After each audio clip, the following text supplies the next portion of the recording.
ভাবে আমরা চেয়েছিলাম যে বাংলাদেশ একটা বৈষম্য বিরোধী থাকুক, আমরা যারা হচ্ছে বেকার আছি তাদের চাকরির নিশ্চয়তা আমরা পাই, কিন্তু আমরা দেখছি যে পিএসসি গতানুগতিকভাবে সেই বৈষম্যের দিকে চলে যাচ্ছে এবং আমাদের 47-এর যে রিটেন ক্যান্ডিডেটদের তাদের সাথে চরমভাবে বৈষম্য হচ্ছে। আমি যদি আপনাদের একটু স্ট্যাটটা দেখাই, একটু দৃষ্টি আকর্ষণ করছি, আপনারা যদি একটু দেখেন তাহলে এখানে দেখতে পারবেন যে 40 থেকে আমাদের 46 পর্যন্ত প্রতিটা রিটেনে আমাদের প্রায় 240 থেকে এবং সর্বোচ্চ হচ্ছে 46তম বিসিএস এ আপনার 454 দিন সময় দেওয়া হয়েছিল শুধুমাত্র রিটেনের জন্য। বাট আমাদের 47তম যারা হচ্ছে রিটেন ক্যান্ডিডেট তাদের সময় মাত্র আমরা সর্বসাকুল্যে পাচ্ছি 40 দিনের মতো। এর মাঝখানে আবার হচ্ছে আমাদের 49তম বিসিএস এর একটা স্পেশাল বিসিএস হয়েছিল, ওইখানেও আবার আমাদের কিছু সময় চলে গেছে। তো এখানে আমাদের দেখতে পাচ্ছেন পিছনে কিছু 49তম বিসিএস এর ভাইভা ক্যান্ডিডেট আছে, তো তারা হচ্ছে ভাইভা ফেস না করে আলটিমেটলি রিটেনের প্রিপারেশনে বসতে পারবে না। সো আমি এখন সর্বসাকুল্যে আমরা 40 দিনের বেশি সময় পাবো না। তো এখন আমি আমাদের পিএসসির আগে আমাদের কি কি কর্মসূচি ছিল, কি কি আমরা করেছি, এই সংক্রান্ত ব্যাপারগুলো আমাদের কথা বলবে আমাদের শিপন ভাই।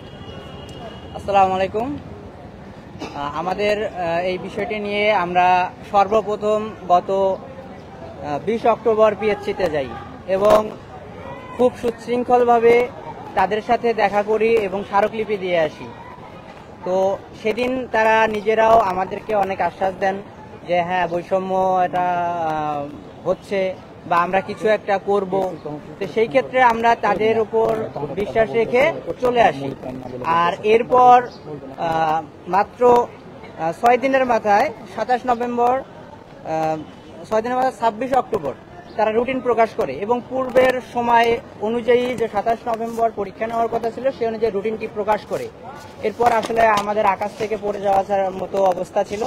তো তার 2 দিন পরে মোটামুটি আমরা গত বুধবারে পিএসসিতে সবাই চলে যাই এবং পিএসসির সাথে আমরা কথা বলার চেষ্টা করি এবং সারা দিন শেষে পিএসসি চেয়ারম্যান স্যার আবারও আমাদের হতাশ করে এবং এটা নিয়ে আসলে বলতে গেলে খুবই দুঃখজনক বিষয় যে আমরা অনেকে বলে যে এই দেশে এরা মব করে বা মব ছাড়া কিছু নেই।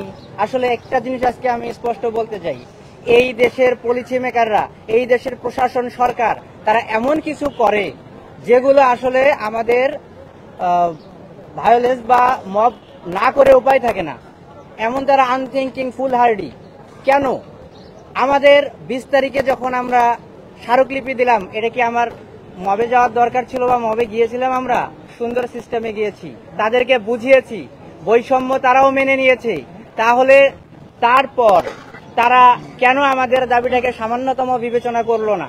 তারপর গত বুধবারে আমাদের যাইতেই হলো এবং পিএসসিতে সারাদিন আমরা শত শত ছেলে তাদের সাথে যোগাযোগ করার চেষ্টা করলাম, তারা যোগাযোগ করেনি।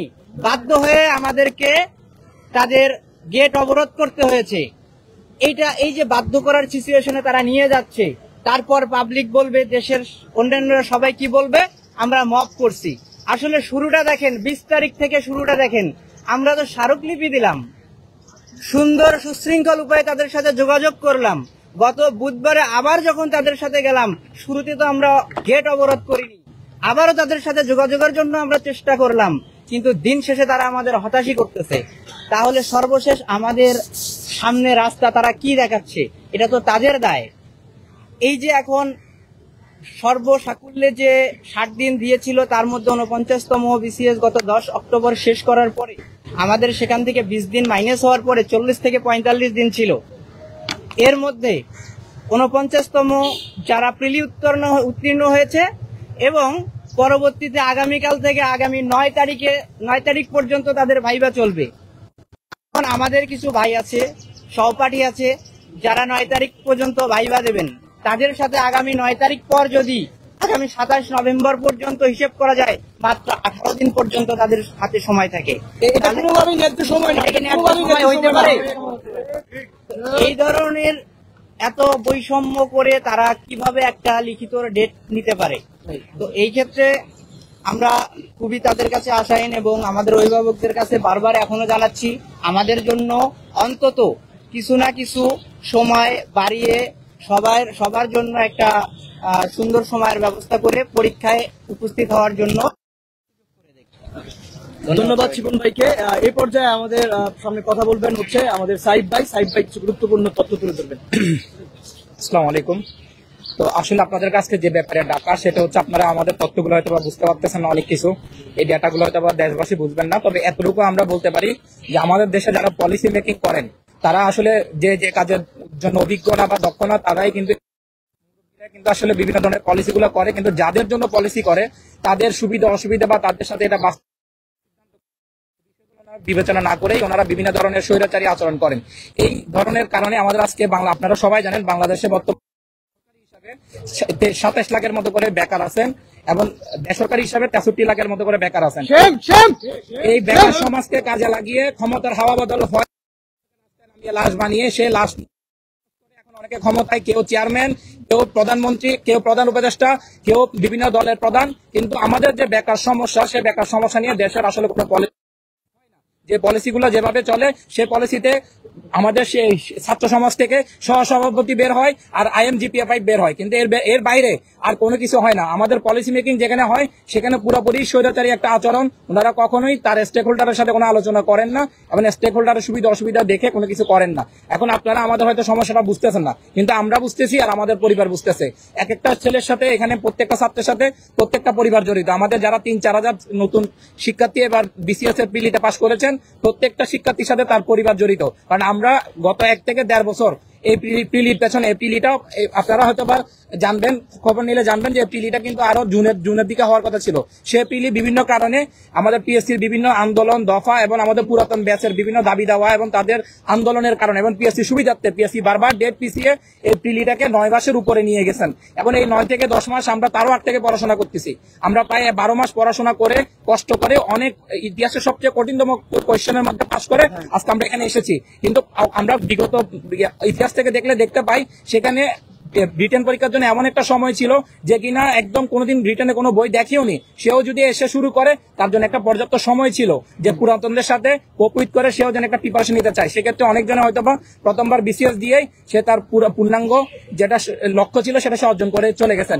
কিন্তু আমাদের সময় এসে PSC তার পূর্ব ব্যাচগুলো নিয়ে জটিলতা তৈরি এবং এখানে জট লাগার কারণে ওনারা আমাদেরকে জটের খাতায় ফেলেছেন। আমরা মাত্র 1 মাস আগে প্রিলি পাস করেছি কিন্তু আমরা হয়ে গেছি জট। যেখানে প্রিলি পাস করার পরে আগে 1 মাস পরে রেজাল্ট দিত, সেখানে 1 মাস পরে এখন রিটার্ন পরীক্ষা নেওয়ার জন্য ওনারা তৎপর হয়ে গেছেন। তো এই ক্ষেত্রে যেটা হয়েছে ওনারা পুরাতন ব্যাচের অজুহাত দিয়ে আমাদেরকে ওনারা নতুন আগামী বছর নতুন প্রিলি শুরু করে 1 বছরের মধ্যে শেষ করবেন ক্যালেন্ডার ইয়ারে, এই স্বপ্ন ওনারা দেখতেছেন। ওনাদের স্বপ্ন এবং ওনাদের ক্যারিশমা দেখানোর জন্য আমাদের 3 থেকে 4 হাজার পরিবারের সন্তানদের স্বপ্ন এবং আমাদের সাথে সাথে আমাদের পরিবারের স্বপ্নকে ওনারা ধ্বংস করতেছেন। এবং এটা নিয়ে আমরা ওনাদেরকে অনেকবার উদ্বেগ জানিয়েছি। আমরা গিয়ে ফর্মালি ওনাদেরকে স্মারকলিপি দিয়ে এসেছেন, ওনাদের সাথে কথা বলেছেন, মেনে নিয়েছেন যে না এই টাইমটা অনেক। কারণ একটা শিক্ষার্থী আপনারা বইগুলো দেখেন, এগুলো যদি একটা রাইটার করেও পড়ি প্রতিটা বই এখানে 40 দিনে এই বইগুলো কোনোদিন পড়া সম্ভব না। এবং এই বইটা কিন্তু আমি পরীক্ষা দিন পরের দিনে পাইনি, এই বইগুলো আমাকে বাজার থেকে আস্তে আস্তে নিতে 1 মাস চলে গিয়েছেন। আমি বই কিনলাম, বই উল্টাই দেখলাম যে আমার কিভাবে প্রিপারেশন নিতে হবে, কিন্তু এর মধ্যে পরীক্ষা শেষ হয়ে গেল। তাহলে আমাকে 12 মাস 14 মাস আমাকে পরীক্ষা দিয়ে আমার সময় নষ্ট করে আমার পরিবারের টাকা নষ্ট করে আমাকে এখানে বসায় রাখার দরকার কি? এইসব পলিসির কোনো মানে আছে? এগুলো কোনো মানে যারা শিক্ষিত লোক তারা কি এরকম কোনো পলিসি কখনো করতে পারে যেখানে ছাত্রদের ক্ষতি হয়? না না। আজকে আমার বয়সে আমার বন্ধুরা অনেকে বিবাহিত, অনেকে চাকরি করতেছেন, অনেকে ব্যবসা করতেছেন। আমি